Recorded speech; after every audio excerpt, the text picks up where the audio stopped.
Well, folks, welcome to one more edition of Politics and Random. Egberto Will is your host. Thank you so kindly being part of the show. We are going to have a great show for you today.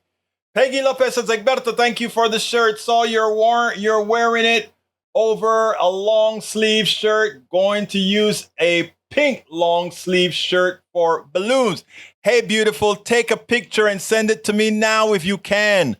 If not, later, and I'll post it. Muchísimas gracias. E2247, welcome to Politics Done Right. Eric Hayes is in the house. How is Eric doing? E2247. May Wood is in the house. We also have, para ver, scrolling up. We also have, I am having a hard time reading, and my eyes are still dilated. Yvette Avery Herod is in the house. How you doing, my beautiful young lady? Michael Rudnin says, I am waiting on a call to head out. Got shopping and other errands to run today. Well, I am just honored that you're giving us a piece of your presence, my dear brother. Peggy Lopez says, that is something missing in action. Been missing in action. Yes, Peggy. Where had thou been, our dear Peggy? Let's see what else we got here. E2247 says, huge opinion by Scuddas today in Holland versus Branches. I know. The indigenous folks 1-1 for the Gipper. Not really. But that's it. Affirms constitutionally of Indian child welfare 1978 72 vote. That means that the people, I think it had to do with who, I was about to say ownership of kids. What am I thinking? Who gets to keep their kids, etc. Anyhow, continue. Maywood says, good afternoon, everyone. And let's see what... Eric has a long one. Eric, I'm going to try to read it, but my eyes are still dilated, okay? This is an embarrassment for us. Sorry, and you think this is normal. The press and governors rushed out nap time or ice cream time for Joe. President Joe Biden met with a bipartisan group of governors on Monday, and after opening remarks to the group and gathered reporters, opened up with discussion for questions as handlers immediately barked at the press to make a hasty exit. The president's opening remarks lasted several minutes, during which he addressed issues as crime, COVID, and other interactions of state. As he wrapped up, Biden said, why don't I stop and take any questions you all might have? After a very brief pause, he added, and they tell me I'm supposed to call on Governor Cox first, referring to Utah's Cox, Spencer Cox, a Republican. At that point, the presser aspect was over, and the president, having apparently transitioned directly to question and answers with the governors, handlers raced to loudly usher reporters out of the room as they vainly attempted to get answers from Biden on multiple pressing issues. It is by now a familiar moment during the Biden administration. Anchor Kate Bolden summarized the news CNN studio as wrapped up with obliquely mentioned the horrid moment. We're going to continue to listen in what happens here. You can see lots of reporters trying to ask questions. Not happening today, she said. We'll continue to monitor that. Well, I guess he's like other presidents who just don't take the press seriously too often with the silly questions that they ask, I guess. Look, I think presidents should answer questions of the press. And I also think when the press asks a stupid question, like one generated by fallacies from Fox News, instead of trying to answer them, he should simply say, I'm not going to answer any stupid questions from Fox News that make no sense, that are based on conspiracy theories.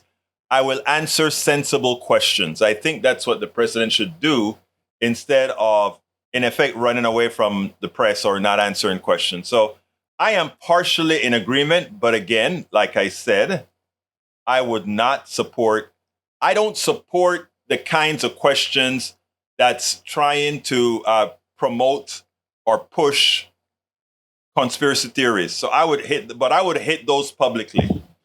Michael Ronan says, Mediaite is a decent site. No failed fact checks, but they have a tendency to sensationalize headlines for clicks. That's what they do. I actually know the owner of Mediate. I meet them at Netroots. Oh no, is that Mediate? Yeah, I think it's Mediate that I think he bought it up. Yeah. All right, let's see. Eric Hayes wasn't he president was the freaking handlers that rush him and before I don't know, Eric. I think you make too much out of things that you don't need to make things of, and I think you tend to ignore things that need to be done actually on. Mediaite. That's what it is. Mediaite. Okay. Anyhow, folks, I have a video that I did this morning. Actually, it's a rant that I did at KPFT. Like I said, my eyes are in bad shape because they're still recovering from this morning's attack. I went to take a look at. Remember, I told you that I was going through some edema on the retina from the operation from the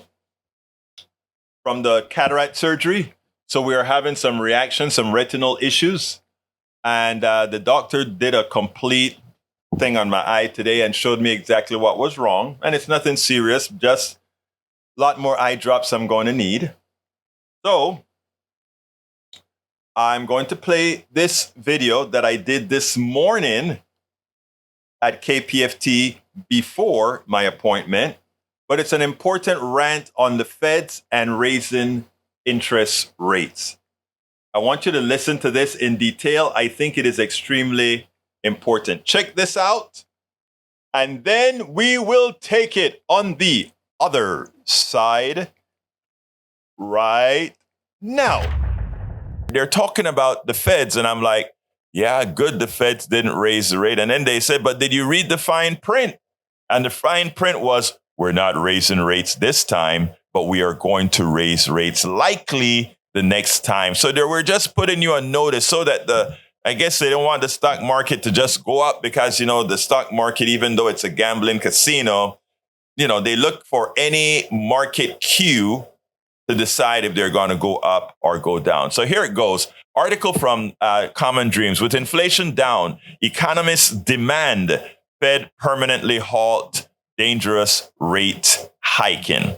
I'm going to talk about why it's not only dangerous, but it just shows you why our economic system is a fraud. But I'll point that out a bit later. It says, after the latest consumer price index update signal cooling inflation, the Federal Reserve interest rate setting committee on Wednesday temporarily paused hikes. Magic word there, temporarily paused hikes. When you're reading these documents, you have to read the words and not fall for what many times the headline is, right? Pause hikes as approach the progressive economists and others want the panel to continue. The Federal Open Markets Committee confirmation that as expected, it will keep the federal funds rate at 5.25 following 10 consecutive hikes since early 2022 that have increasingly generated concerns of a recession and major job losses. I want to pause there because the Fed Chair Powell went in front of the Banking Committee in the Senate, and Elizabeth Warren asked him. She said, "Hey, what happens to employment as you are raising these rates?" And he wanted to give her a cagey answer. He didn't want to tell her what happens, right? And then she says, why is it that you want to throw 2 million people out of work? And he said, I don't want to do that. And then she said, but it's in your document. You said you have to you have to increase employment by 2% to get inflation down. It's in your document. You wrote that, which in effect you're saying for this system to work, we have to put 2 million more people in pain. You don't want to tell the general American public that statement, but you want to do that. You want to see unemployment going up, right? Now, ask yourself this question. What economic system is predicated on people being out of work? That's number one. And what humane system tries to take away social services at the same time you're trying to increase unemployment because you want to keep prices from going higher and higher and higher again. Okay? So those are the statements right there that I want, as you're listening to me, I want you to keep those two things in the back of your head. I'm going to continue reading, and then I want to bring some analysis to this.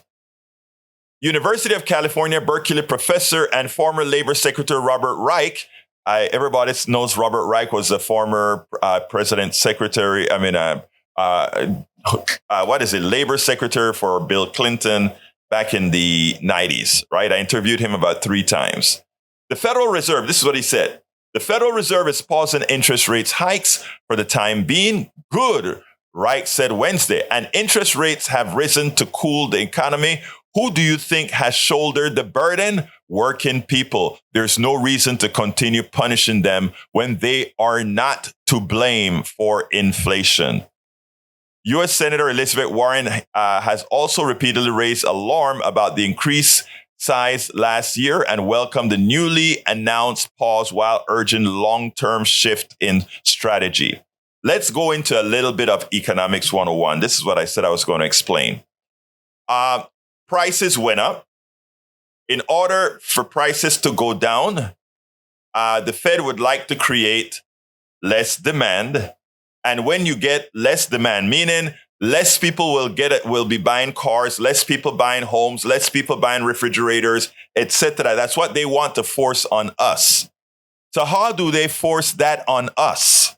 They force that on us by increasing the price that it costs us to borrow money to buy the refrigerator, the car, and all these things.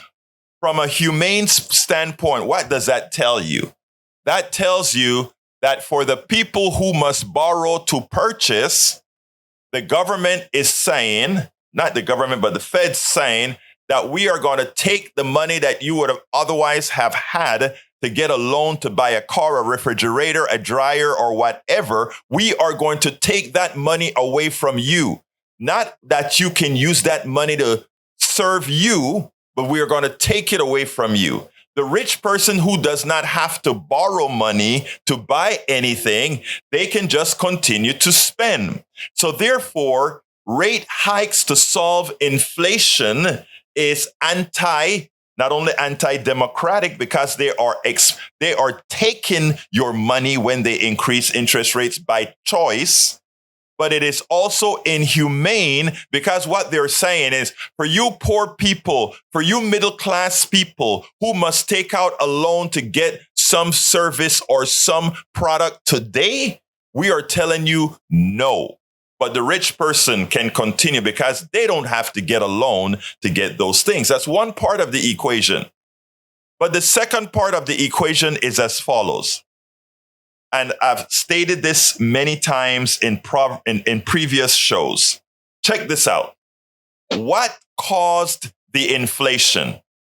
If you take a look at a productivity chart, it says that the American people, the American people, have been some of the most productive people in the world.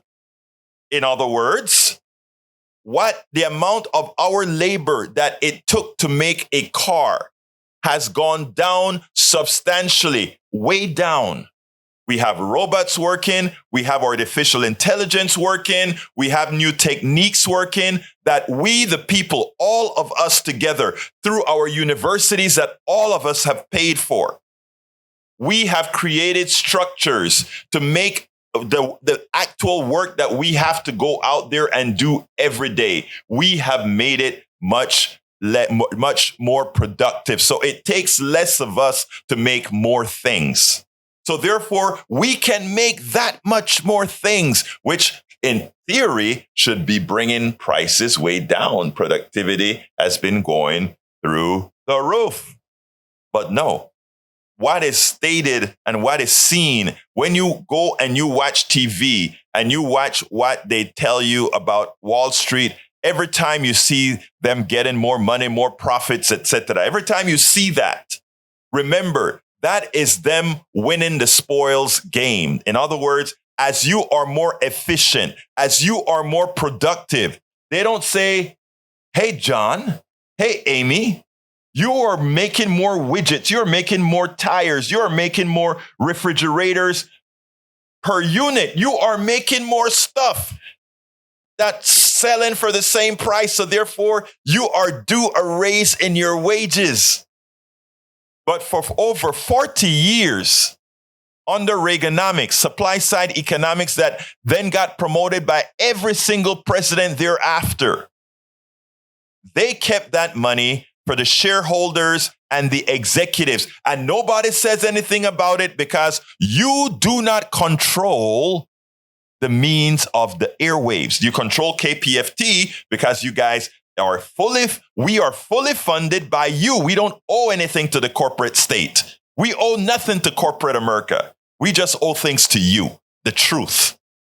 Now, what am I saying? Let me continue, my dear brothers and sisters. So as it turns out now, they increased the interest. The only people that pay the price of that increased rate are people who have to borrow. And the only people who have to borrow are people that are not inherently rich or people that do not, again, are poor. All right? In other words, middle class folks or poor folks. And therefore, they're asking you to solve the inflation. But where did inflation come from? How did we get inflation? Several ways, and none of you are at fault for it. None of you are at fault for it. It's all the businessmen that have done it to you. Let's start.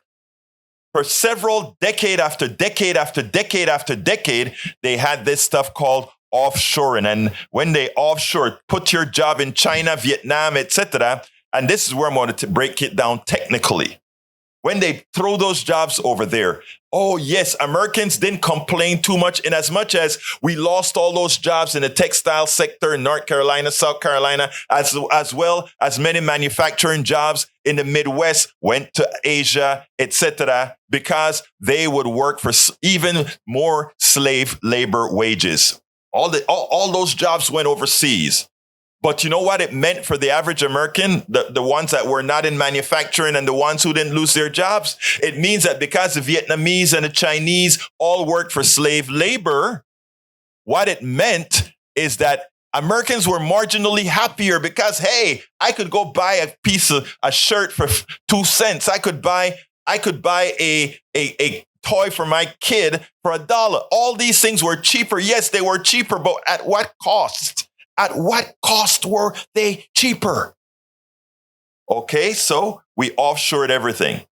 At the same time, we created something called just-in-time inventory. What is just-in-time inventory? It means, the businessman found another way to make some profits. Normally, if you are importing a lot of stuff or have a lot of stuff coming from a factory, you want to have a large enough inventory so that if that factory burns down, so that if there's a hurricane in the middle of the Atlantic where that ship that is leaving Taiwan, that is leaving Shanghai, that is leaving Vietnam, those ships that are leaving that place, in case they get stuck in a hurricane, in case 2 or 3 of them sink, whatever the case is, you still have your supply chain. You still have stuff in storage. You still have inventory that you still can sell things. That way, prices don't go up because of shortages. The only reason for a price to go up is if you have a shortage of that thing to sell, or the raw materials to create that product increase, or the labor used to create that product. You know, you have strikes and all of that forces, but labor is never the problem right now. But anyhow, so these guys created choke points. 1, they're manufacturing everything overseas. 2, they don't protect themselves against hurricanes or pandemics. All right, let's keep going, baby, because you are not responsible for any of this stuff now. So what was a big turnaround? A pandemic. A pandemic is worse than a hurricane because it is universal. It is worldwide. So what did that do to the supply chain? That meant that the toys weren't being made or shipped. It also means that there are a lot of these things that you could no longer get. It means there are a lot of less labor out there because a lot of people are sick. And then you don't have inventory, so you have spot shortages. And that's what we got. So that's what caused inflation, the spot shortages, etc. But guess what else the pandemic did? The pandemic reduced demand for a whole lot of stuff. That is why at one time we had the oil companies were selling oil at a negative rate. In other words, they still had to produce the oil out of some of these wells. So the oil was coming up, but there was no buyers. So they were starting to pay people to buy oil. Negative inflation for oil in the oil markets. All right. So that would mean the price of gasoline should have fell through the floor, but it never did. In fact, during the pandemic, what happened was the price of gasoline as well went up. It's a fraud. And it's a fraud that enough are not reporting about, brothers and sisters. It's a fraud that we should all know. And very few people are telling you these truths. Very few people. And again, like I said, as I'm stating these things that many are not talking about or the news media is not saying, please, there's documentation and fact-based data that you can fact check what I'm saying anywhere, everywhere. And I'm giving you the narrative to point that out. So we have this glut of oil. We never got the price drop in gas as it should have been, which should have been pennies on the dollar based on the amount of glut that we had. But if you doubt that there was really a glut, as prices were going up in gasoline, I was like, this is a fraud. There is ample supply of gasoline. There was of oil to create gasoline. There was such an ample supply that Saudi Arabia last year cut 2 million barrels of oil a day. There is so much oil on the market today that Saudi Arabia says they are cutting another 1 million barrels of oil. Don't let them fool you about this inflation crap.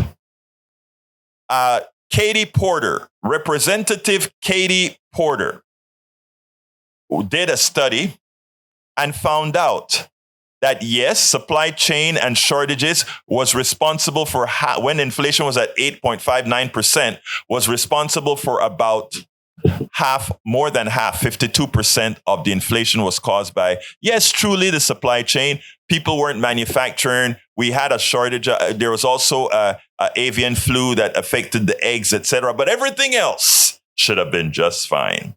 Everything else, to put it bluntly, many things, because there was lack of demand, should have fallen, but it never happened. They kept their monies. And if you want to know if it's true that these guys, inflation should not have been there. If you want to know if that is true, brothers and sisters, I ask you to remember one thing. Go look up all the Wall Street notices that went out and notice how the profits during the pandemic were going through the roof.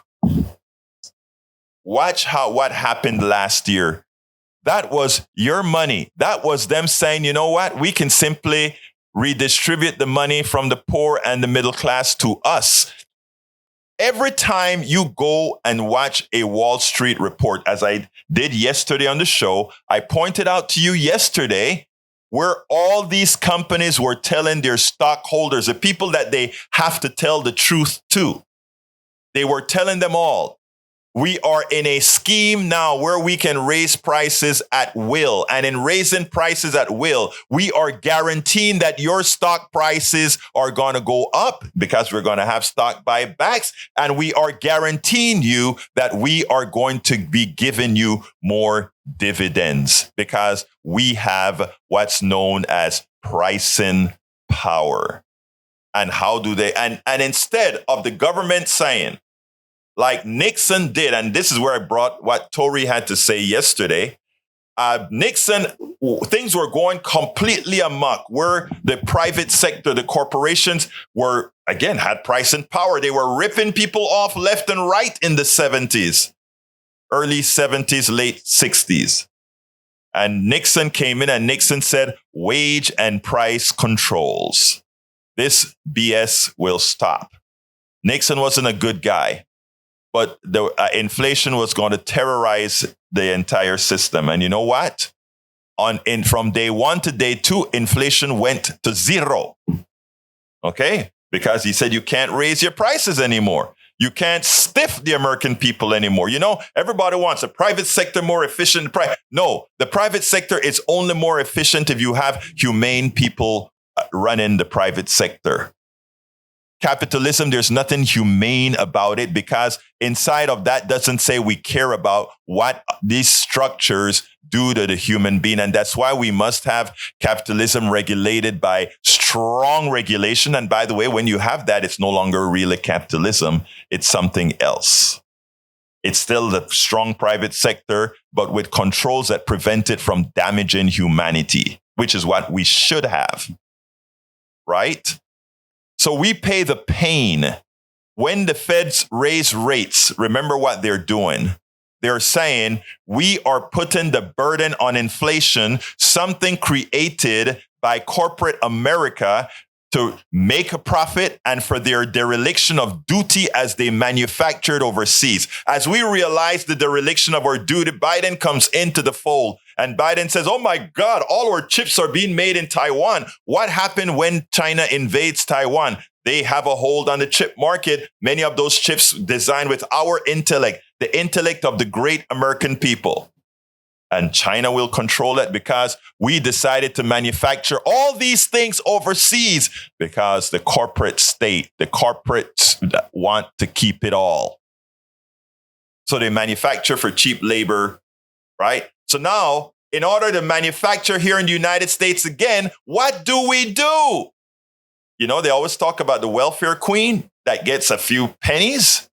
Well, we give billions to the private sector, billions to the corporate Americans to go ahead. These corporate guys now got billions of our money to go ahead and build the chip factories here in the United States. So we had to bribe them. We had to bribe them to come back to the United States. Talk about patriotic, eh? They didn't believe in doing their patriotic duty of making American products. Let's be American, folks. But they like to talk about those of us who want a humane system like we are anti-American. We are not. We are the most pro-American people on the planet because we care about humanity. We care about our American brothers and sisters. But they care about the corporate dollar. Folks, what I'm saying, I beg of thee, look it up. Because sometimes you say things that are so out of the norm from what you hear on TV that you say, can that really be true? Or is Egberto just blowing smoke up my you-know-what? Please look it up. Fact check. Double check the things that I'm saying. Because I guarantee you that you'll be shocked. The thing that the things that our politicians, specifically neoliberal Democrats and Republicans at large, the things that they assume, they know, is that most people are not going to fact check what they're saying. Most people are not going to pick up a book and read. Most people are going to say, you know what? It couldn't be. I just listen to what my politician have to say. My lying politician. There are good ones out there, and they're called progressives. And I'm not saying that to be partisan or whatever, because remember, I hit up neoliberal Democrats just as much as I hit up Republicans, because it's about humanity. It's about, do you care about people? Now, I have one person in the room, my good friend Eric, refuses to accept or read on his own reality. My brother, I will continue to engage you. I will continue to engage you. Forget about talking about college and the pricing power that the colleges have. That is you're continuing to enslave your mind by going to the places the politicians want you to go to. Stop it. Start thinking humanity. When you think humanity, then you can think policies, economic policies that serve us all. Economic policies that serve us all. I want us to, again, like I said, folks, I always tell people to fact check because I don't want folks to, I want things to have staying power in our minds. In other words, I want to make sure that you just don't think there's somebody blowing smoke here, that there's just somebody hyperventilating here. I want you to go ahead and fact check what I'm saying. You won't ever hear a Hannity tell you that. You won't ever hear a Rush Limbaugh of the past tell you that. You won't ever have any of these charlatanes telling you that. You won't have any of them telling you that. You won't have them saying, fact check me, please. Lee Grant says, here's news from a Dem-controlled progressive left city. A growing number of small businesses in Oakland, California are refusing to take cash in hopes that thieves and leave them above surge in robberies, the San Francisco Chronicle reported Wednesday. Okay? That statement could have been made in any city in the country, around the country. So I am not sure what is the point you want to make. Anyway, we got another subject to cover. Welcome aboard, Robert Davenport. Haven't seen you. Well, I think you were here yesterday, right? But you've kind of been hiding away some. Let's see who else joined the fro since we've been here. Paul Fleming Jr. I think I called you out, I hope. Lee Grant in the house as well. Daniel Ledo made it in. How you doing, brother Ledo? Who else made it in since? Melanie Keelan from Barcelona, Spain. How is our beautiful Melanie doing as well? And if I missed you, please drop me a line and I will be sure to call you out. Okay. The other subject that I want to cover, and this should be, let me see how I can best say this. And remember, I say I can't read very well, but I'll try to do my best. I want you to see this article from Common Dreams.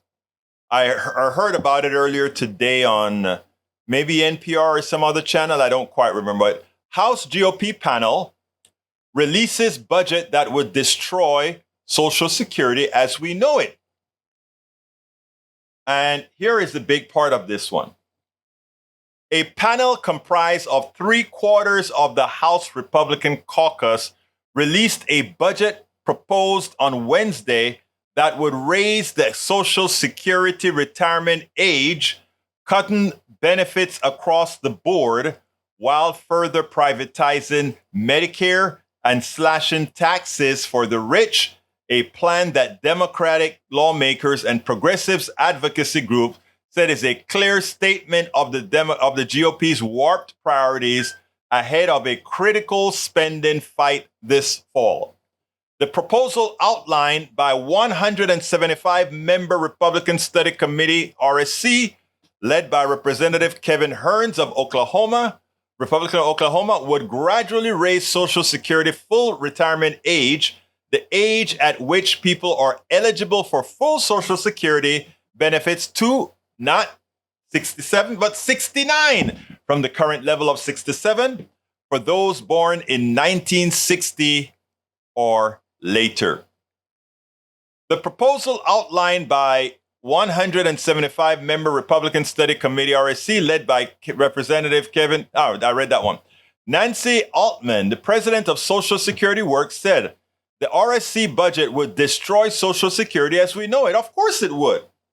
Using a modest shortfall that's more than a decade away to justify reducing benefits for millions. In other words, those who were born in 1960, 1965, 1970, who paid under the premise that they will retire.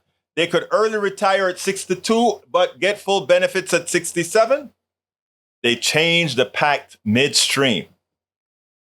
But that's not all. We should not be lowering Social Security. Let me read a little piece more, and then I will go into the part that I really need to speak about when it comes to Social Security. Anyhow, these changes would transform Social Security from an earned insurance benefit, which replaces wages lost in the event of old age, disability, or death into a subsistence level welfare benefit, said Altman, who noted that the RSC rules out any option for raising revenue, such as requiring billionaires to contribute even a penny more. In other words, because these people definitely don't want any more taxes on wealthy people who have been pilfering the working class for decades, they're saying, well, look, we're going to keep the pot the same size.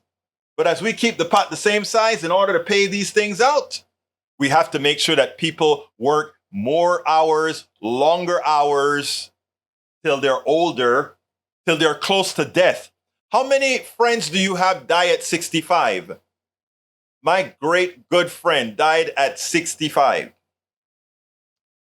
Another great friend died at 70. So he would have been able to recover 1 year of his Social Security. But here is the deal. Fixing Social Security is simple.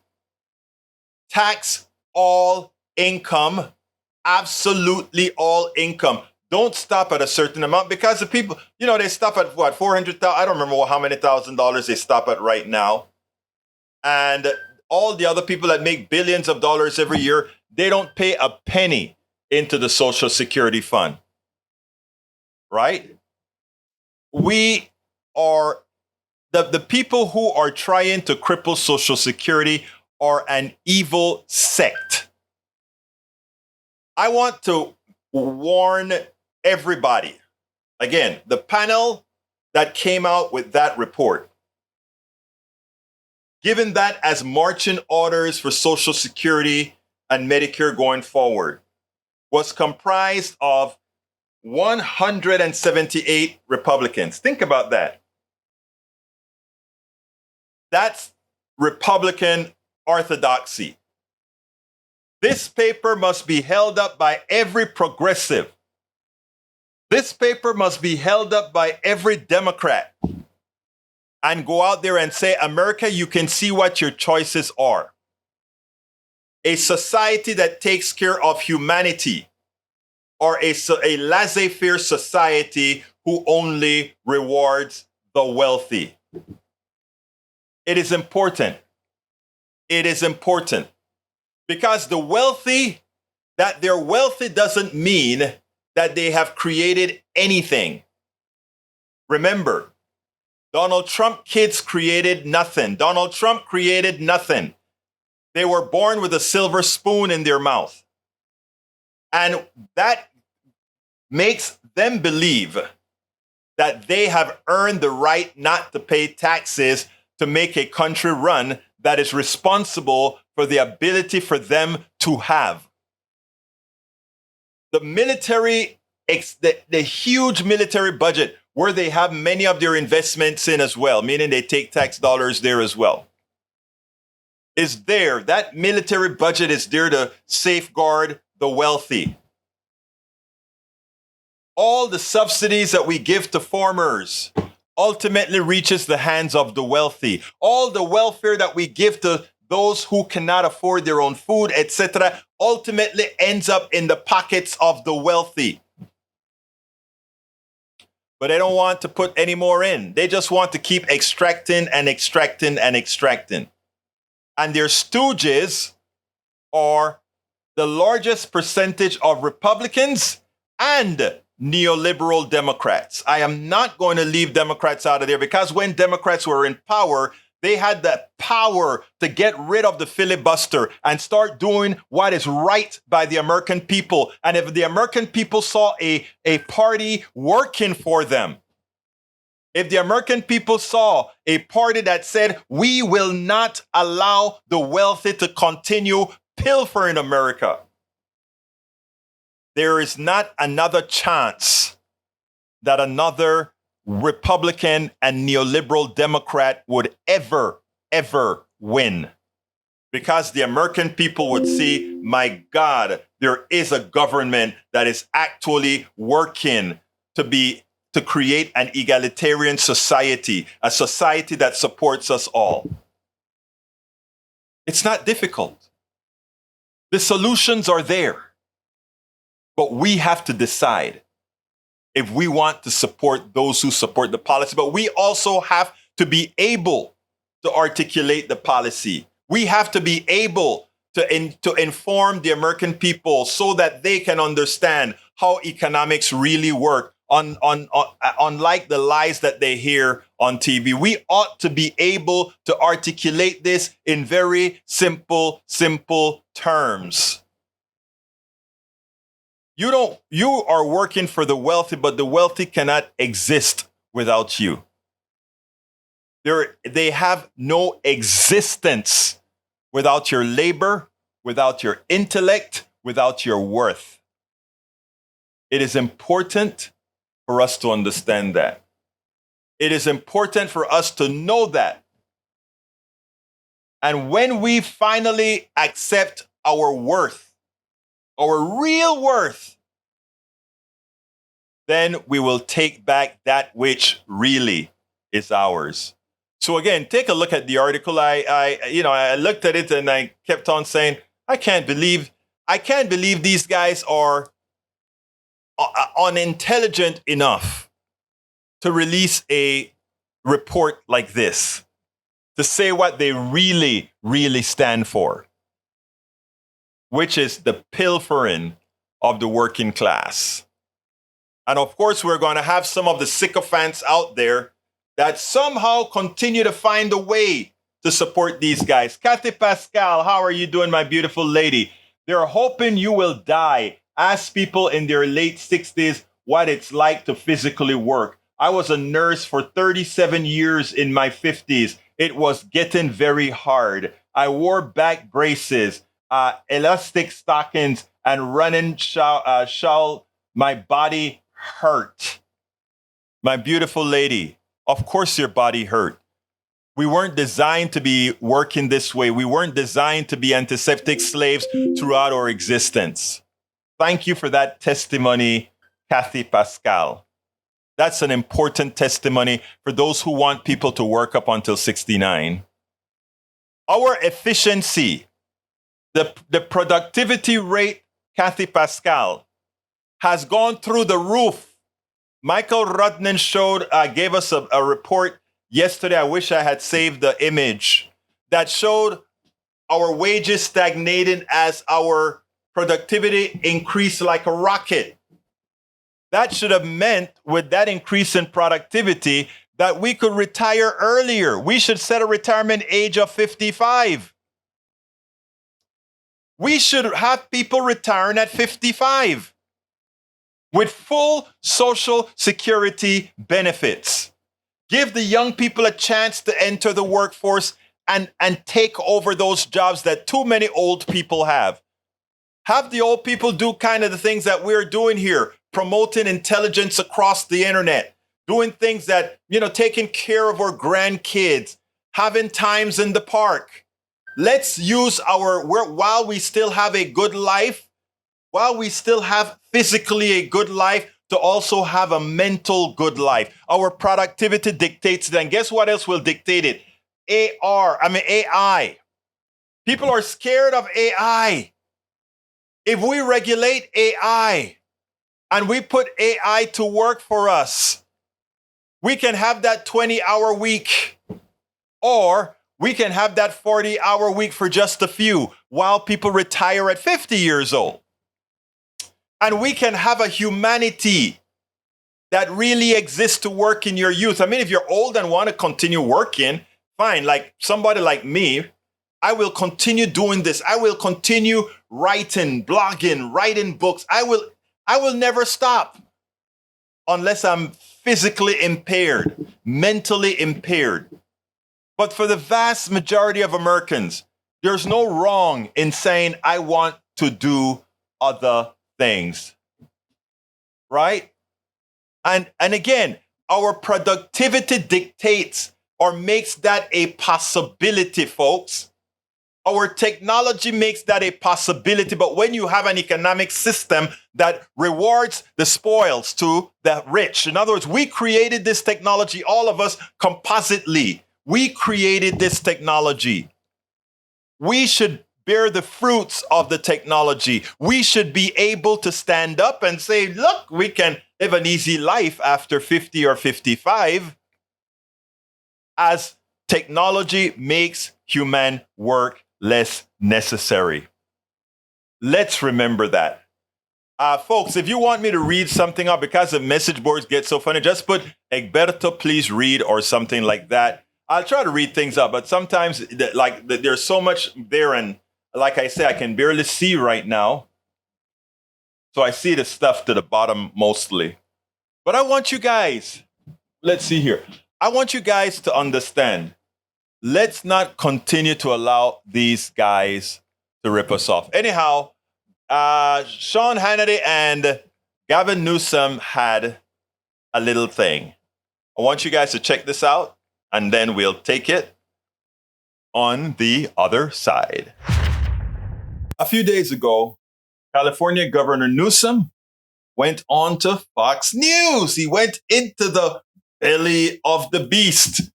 And Sean Hannity thought he had it all down. He was going to play. He thought that Gavin Newsom, governor of California, would play the same game that Democrats play, and that is allow him to overpower them, not come back as hard as he needed to. And you know what? Gavin Newsom showed Sean Hannity something. He wasn't only prepared, but he didn't play the game on Sean Hannity's turf. He made Sean Hannity play on his turf. And so much so that Sean Hannity, you could see the frustration in his face because he just couldn't lead the discussion. And the governor won't answer the questions to Sean's request, but instead he told the Fox News people watching, hey, this is what's really happening. Now, will they bite? That's not important. It's not important that the sycophants, the Trump sycophants that Sean Hannity feeds, it's not important for them to change. But there are a lot of Fox News viewers who either watch Fox News or get other right-wing media that get a chance now to say, oh, really? You mean Donald Trump was really a failure on job creation? Let's see the numbers. You know, I love when, but anyway, let's go ahead and listen to this, and then we'll take it on the other side.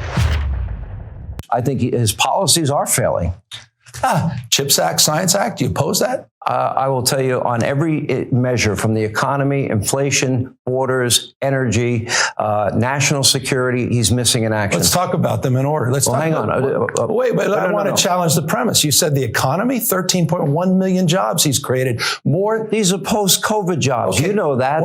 That's an artificial number. No. Then let me stipulate this as an opportunity to engage civilly on this. Okay. Fair point. Your president, Donald Trump, lost 2.6 million jobs during his 4 years. We've created 13.1 million. Fine, you can maintain a COVID frame. How about the fact that Joe Biden's created more jobs, 6 times more jobs than the previous 3 Republican presidents combined? Are you going to tell me that the average family, where we have 2/3 of Americans now living paycheck to paycheck, it was 70% under Trump? It was 70%. It was 70% under Donald Trump. Pre-COVID, we had the lowest unemployment rate for every demographic. We have the lowest black unemployment in history, and you and I are living with the lowest unemployment in our lifetime, Sean. We had it for every demographic, and the economy was black unemployment's record low under Joe Biden. Okay. We had historic low after historic low under Donald Trump. I mean, here's what I don't want to have Trump's clock, Biden, in terms of the progress in job creation. Look at what he's done on jobs. How would you grade Joe Biden's presidency? Because you're at odds with the American people and the Democratic Party. I'm just dealing with the facts. I'm dealing with the facts. What is your grade for I'm going to go back. Let's talk. You brought up 6 topics. You got to answer some questions. I'm answering the ones in order. You brought up the economy. On the economy, let's talk about the economy. You want to give him an A? Inflation, stubborn around the globe. Let's talk about inflation. It's down 40% since last summer, 10 months in a row, 4.9%. He was just with the UK Prime Minister at 6.9%. Is that because of Biden's I think Fed Biden's policy? Economic and energy policies directly impacted the UK's inflation? No, or the fact that France is 5.5% or Germany's at 6.1%. On inflation, we're moving in the right direction. On the issue of the border security, he inherited 1.4% inflation. It went up to a 40-year high after 40-year high. Globally, because you just brought up, you were making an excuse for Trump's dismal jobs record related to COVID. It wasn't but a you dismal won't acknowledge jobs record. COVID's relationship to inflation globally. And by the way, COVID and immigration impacting our inflation. Let me stop you. All right, so I would assume you're going to give Biden an A. Sean Hannity actually showed it is the incompetence of mental incompetence. I want you to think about this. Gavin Newsom said that under President Biden, there is a record. It's a record low that for black unemployment. Just one example. And then Sean says, during the Trump administration, every demographics kept on going down. Yes, Sean, but Biden broke the record. Unemployment went down a little bit under Donald Trump until the pandemic. Yes, but brother, Biden has the record low in 50 years. If I'm not mistaken, Donald Trump's presidency was within the last 50 years. And for every single point that Sean Hannity tried to get out there, Gavin Newsom already had the answer. And, I like people like Newsom and Alexandria Ocasio-Cortez. When they go into the belly of the beast, the one thing they always are, they're always prepared. That happens. That's a problem with a lot of people when they go into battle. They're simply not prepared in as much as they know what they're talking about and they know that their side is correct. They're just not prepared.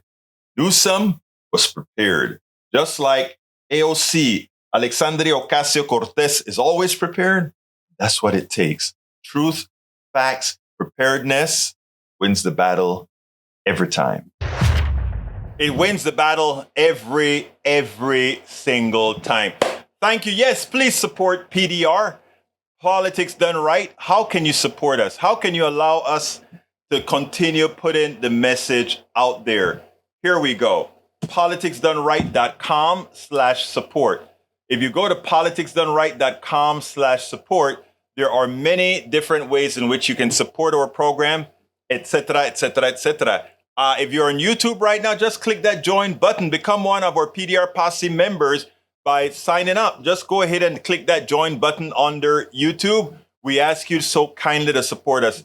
I have about a couple of minutes here, and I started explaining this yesterday.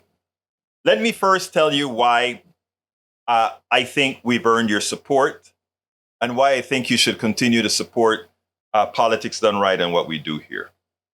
Right now, the right wing, under the auspices of groups like the Heritage Foundation, Cato Institutes, and other think tanks, they put out a lot of papers that sound plausible, and a lot of bloggers then centralize on those papers to create blogs and videos and all of that to lie to you, to tell you that supply-side economics work, to tell you that the Laffer curve works and cutting taxes raise more money, etc. There are think tanks out there that prints the base document or documents that other bloggers, right-wing bloggers, go out there and they promote all this stuff out there. And these are not only in America, they're all over the world, that the right wing has enough money to make sure that all of these bloggers and writers and authors are out there writing lying messages. The left, progressives, we are not as flushed, not even near flush, with the kind of capital to get into the space where Google, when somebody wants to learn about supply side economics, to ensure that the truth comes out, as opposed to a lot of right-wing messages a search engine finds, we have to have our people out there writing blogs, writing articles in newspapers, writing books that are scanned by Google, etc., writing, creating videos. We have to do all that work as well. But we don't get paid like the right wing has the corporate structure to pay to promote what they do. The rich has the money to promote what they do. So we only have one group that we can depend on, and that's you. You allow a media organization like Politics Done Right, Willis Media LLC. What can we do? This show is one show. We do 10 shows a week, 2 on air, KPFT 90.1 FM, rather 5 on air, KPFT 90.1 FM, and 5 on the internet only, okay? The one on air is on the internet as well. We also write books. As I see it, Class Warfare, the only resort to right-wing doom. It's Worth It, How to Talk to Your Right-Wing Relative Friends and Neighbors, How to Make America Utopia. All these books have a purpose. It is to teach and show how economies work, how economies can be, how healthcare work, how healthcare can be, and how to put this message into people's minds so that they can make educated decisions based on what people are telling them. And we write articles in newspapers. I'm printed in the Kingwood Observer. I'm printed sometimes in the New York Times. I've been printed as well at many publications, as well as our own blogs like bertowillis.com, Medium, Substack, etc. The idea is to put as much of the progressive message, the truth, out there. That's what we do. All of that is done entirely on a volunteer basis with the expectation that progressives and others, we have conservatives who contribute to our domain as well. But the idea is that we are one of many entities that are out there putting this message out so that when people do scans on different items, when they scan for supply side economics, when they scan for taxes, inflation, or whatever, some of our stuff comes out to counteract the lies of the right. But it's not easy. 16 hours a day is what I do right now. I'm going to be flying to Chicago where all the progressive bloggers or thousands of progressive bloggers will meet to discuss strategies, etc., including how can we best ask for funding from our people on the outside. So, by the way, I'd like you to help me support that trip. I put the link in the stream right now. And if you take a look, in fact, I'm going to pull it up on the screen as well right now and put it on. You can support what we do every year at Netroots Nation to promote this. We're going to have everybody who support will be on the video scrolls, etc. But bottom line is this. I got to get out of here. I didn't realize it was 4:02. Bottom line is this. Organizations like what we do to promote what we must promote completely depends on you. So I'm going to put 3 links in there. The Patreon link, you can support us on Patreon by going to politicsdoneright.com/Patreon. Patreon is spelled Patreon. You can support us on PayPal by going to politicsdoneright.com/PayPal. Let me put that there again, politicsdoneright.com/PayPal. Or you can support us in many other ways that I have placed inside of politicsdoneright.com/support. We talk about how can we make the change. The right invest a lot in the change. We're asking you to invest some in the change. Please go to politicsdoneright.com/support. Support what we're doing. My name is Egberto Willis. This is Politics Done Right. And you guys know how I end this baby. I am what? Out! We spend a lot of time deconstructing the news, trying to parse it into a form that everybody can understand. We try to find those little nitpicks where it flies above the fray, etc. If you really like these videos that we do, I want to ask a big favor. Please go ahead. Number 1, subscribe to our channel. And number 2, please join if you can. Thank you so kindly for watching. Keep watching. Please remember to share. We must populate the entire internet with our progressive message, a message that we know is what most Americans say that they want. So help us, please join.